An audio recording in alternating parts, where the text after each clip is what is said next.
6 Ways to be more inclusive with your content with Sarah McDowell. The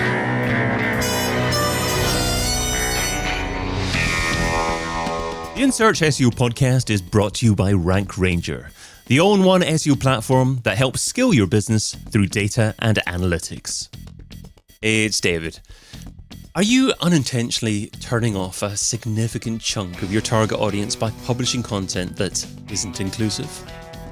How can you turn this around and make sure that you appeal to as many people as possible? That's what we're discussing today with a fellow podcaster, writing SEO speaker, and coffee addict. She's a former SEO at Holland & Barrett and the current search engine optimization manager at Captivate. A warm welcome to the In Search SEO podcast, Sarah McDowell. Hello, hello. Hello, hello. That was a very professional grab of your microphone there, Sarah. Yes. Good to have you on board there. I want people to think I'm professional. Absolutely, yeah. Even if they're just listening as opposed to watching, I just wanted to describe the situation. I want to say that you can find Sarah over at captivate.fm. So, Sarah, what does it mean to make your content more inclusive, and why is this important? So I suppose, I'm sort of going to be talking about this or looking at it from an angle of LGBTQ+. And yeah, it's just about making sure that we're not alienating people from lots of different backgrounds, and it's also to make sure that there's like a true representation of all the different types of people that we have in society. So two main things there, I suppose. Yeah, so not alienating people and making sure that there's a good representation of people within the community. Sounds eminently sensible. So today you're sharing 6 ways to be more inclusive with your content. So starting off with number 1, inclusive language. Yes. So inclusive language is so important. It's so important. And yeah, and this is a great first. So if you're wanting to be more inclusive with your website, this is a great first place to start. And it's just about thinking about the language that you're using on your website. So obviously, for example, instead of mum and dad, parent, instead of he, she, they, there. Do you know what I mean? So it's about having a think of that inclusive language that you can use. And I get that maybe for like keyword optimization, you might want to use mum or dad. So we're coming up to Christmas, right? And you might want to have gifts for dad. But it's just about making sure that we come away from only talking about that and making sure that we mix it up and include the inclusive language as well. And I also just want to quickly talk about something that's called compulsory heterosexuality, or as the cool kids like to say, comp het. I always have to do like a head thing when I say comp het. And yeah, and this feeds into the inclusive language, right? So compulsory heterosexuality is just like expecting that everyone's heterosexual until they say, when that's not really the case, and we need to be a bit more open-minded, okay, like, and not just think straight to that. So yes, I may have blabbed a bit on the first point, but hopefully No, not at all. Listen, I even want to expand a little bit more into it, and it's the kind of point that you could actually have a deeper conversation about just in itself. The point that I was thinking of is traditionally marketers and content writers have a buyer persona in mind, and quite often just one buyer persona in mind. Does this mean that the days of having a singular buyer persona is perhaps numbered, and there needs to be a better way to actually approach the target customer? I think it's always worthwhile having buyer personas, right? Because I understand that if you there's value in niching down and really understanding your audience. And don't get me wrong, but I suppose it's just about making sure that we're open-minded when we're thinking about our personas and making sure that it includes people from the community. And if we are making sure that it does include personas of the community, we need to be thinking about the inclusive language. Are there specialist editors that focus on getting this right? Because I would think there's some copywriters out there that have done this for quite a while, maybe focusing on themselves or focusing on one particular person in mind. And it might not be immediately obvious to them that they are alienating people? So are there specialist copywriters or editors that can help with this? I mean, I haven't seen any specialist. I mean, I've not really looked into it myself. I think for me, because... A good service, I would thought. Definitely. Hopefully it's given some people some ideas, some listeners some ideas, right? But I suppose we all need to be a bit better, I suppose, at like thinking about these things, okay? Like obviously, so I'm part of the LGBTQ plus community, so maybe I'm thinking about that more, or it's more in my head. But I think by having these conversations and the conversations that we're having now, like within this podcast, it helps make this like, so less that there's a specialist service or someone has to do this, but it's more just part of content writing. And when you're optimizing or when you're thinking about accessibility, do you know what I mean? It's just another thing that you're thinking about. So I would love to see that it's just like it gets a bit ingrained in people, or people are just more aware to it. Because yeah, I completely get that some people aren't doing like by not using inclusive language, it's normally not malicious, right? But it's more just like you're just not thinking, and I get Absolutely. that. But that's why these conversations are important, and representation. So within your content teams, right, have you got people that are from the LGBTQ plus community, or can you reach out, sort of thing? So I tell you what, there are many follow-up questions that spring to mind, such as optimizing for Google, and obviously keyword research tools indicating that there are higher search volumes for phraseology that isn't so appropriate, potentially. I mean, you mentioned mom and dad rather than parent as well, but and you also mentioned the importance of perhaps retaining those kind of words to actually optimize for different keyword phrases. So perhaps actually we can actually park that thought and ideally pick it up on a future episode and perhaps have you even back to discuss that further. But let's move on to number 2 for the moment, inclusive imagery. Yes. So this is another big one as well. So there has been times where I've gone on a website, so maybe like it's like I'm feeling poorly and I'm like Googling my symptoms, or I'm doing research on presents and stuff, or there's lifestyle blogs, and the imagery that I'm coming across is, especially if it's about relationships, right? For example, a lot of that will be straight couples, heterosexual couples, right?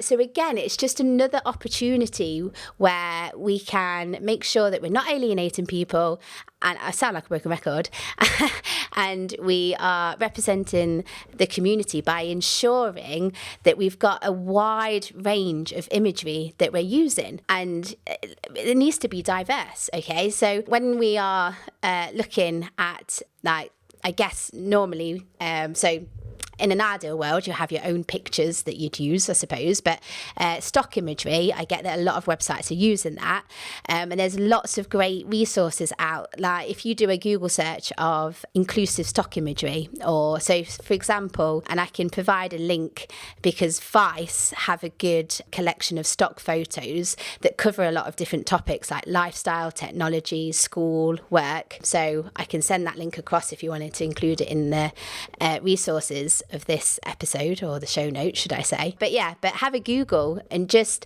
be mindful that when you're picking images, is there a good representation? Or a good way of looking at that is maybe you've got a category on your website for your different subjects that you talk about, and maybe you've got a category of and you've got lots of pictures of for your images and your blog titles.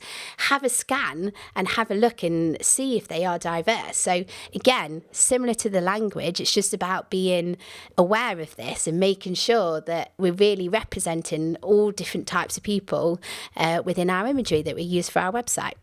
And number 3, be careful of alienating people with gender reforms and security practices.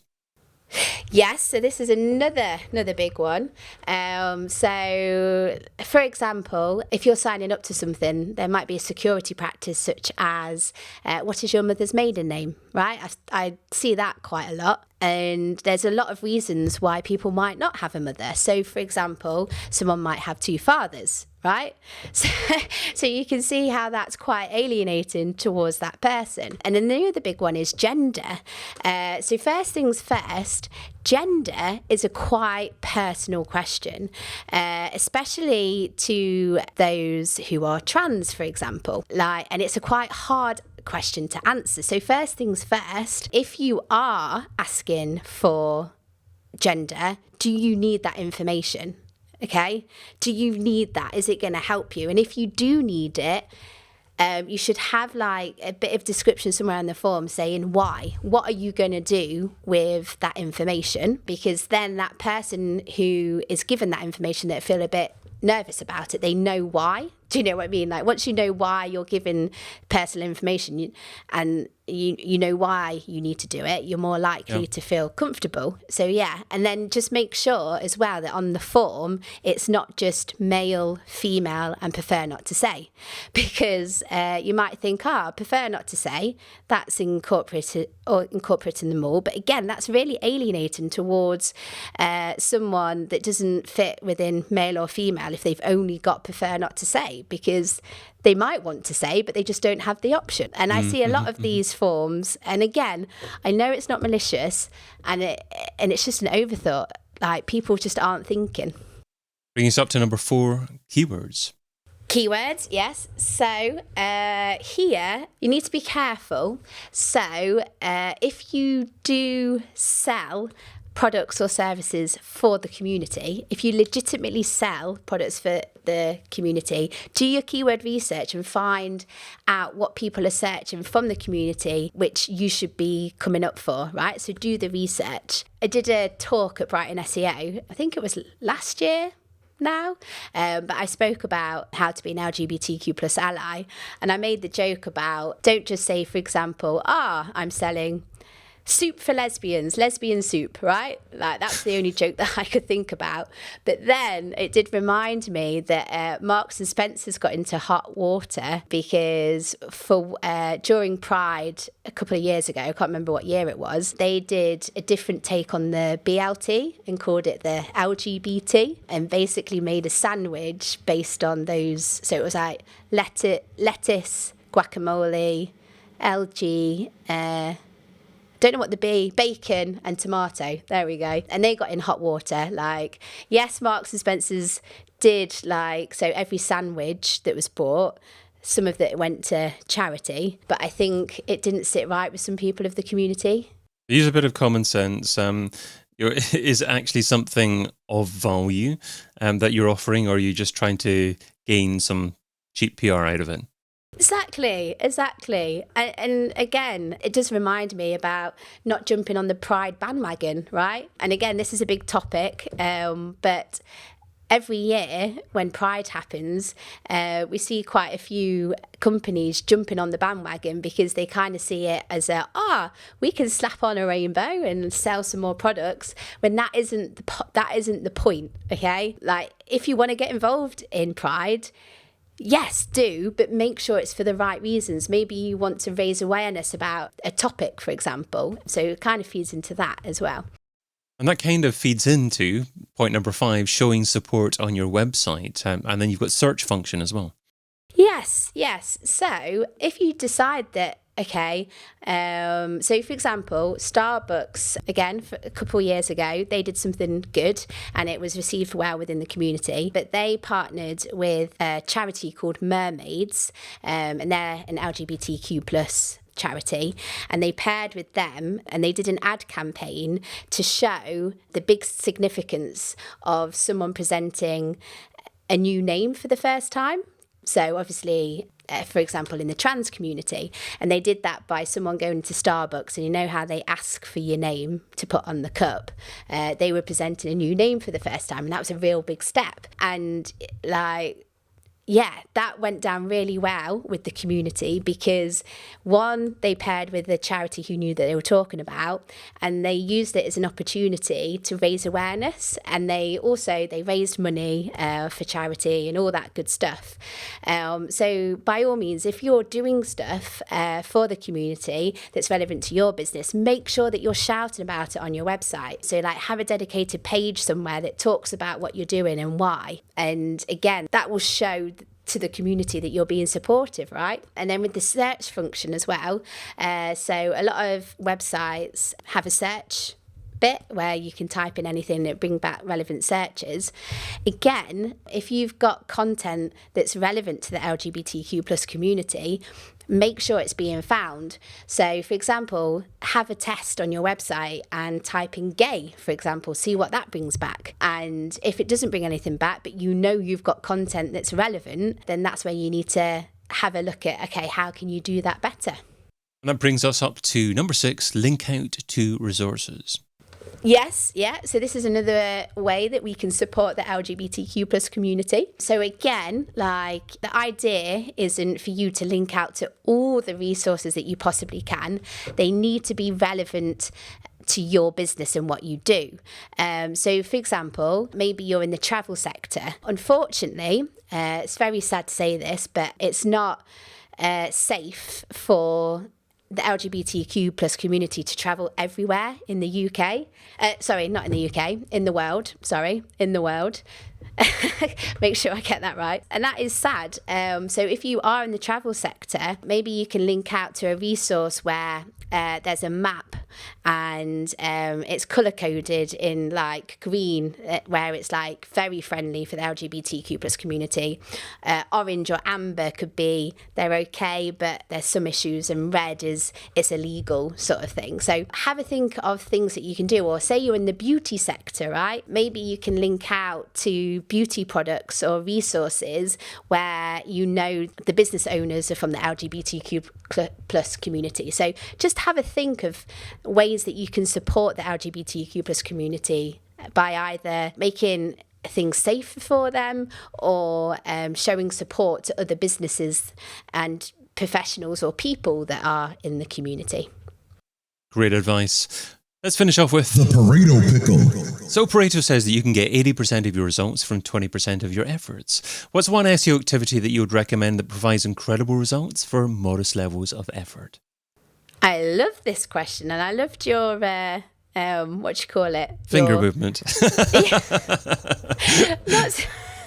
Not so much the finger movement, but the voiceover. There we go. There we go. That's what I was going for. Love this question. So I would recommend look at where you have content that is ranking. Let's say in position 1, or you've got a featured snippet, right? Mm-hmm. You've already got that position and you've already got that ranking. Have a look at how you can increase click-through rates, right? So normally a tactic that SEOs do, or content marketers or whatever do, is look for low-hanging fruit opportunities. So where you're ranking lower on page 1 of Google or even page 2. While that's a great tactic, you can even get good results or better results from looking at where you've already got a feature snippet or you're ranking in number 1, because you always want to look at how you can increase click-through rate, so clicks, right? So for example, where you've got a featured snippet, can you better answer or can you increase the click-through rate somehow? Is there something that you can entice people? So yeah, like with low-hanging fruit, it's a good tactic, but also look at where you're already ranking really well, because you've already got that first position. It's a no-brainer to increase the clicks even more. I've been your host, David Bain. You can find Sarah McDowell over at captivate.fm. Sarah, thanks so much for being on the In Search SEO podcast. Thank you very much for having me. And thank you for listening. Check out all the previous episodes and sign up for a free trial of the Rank Ranger platform over at rankranger.com.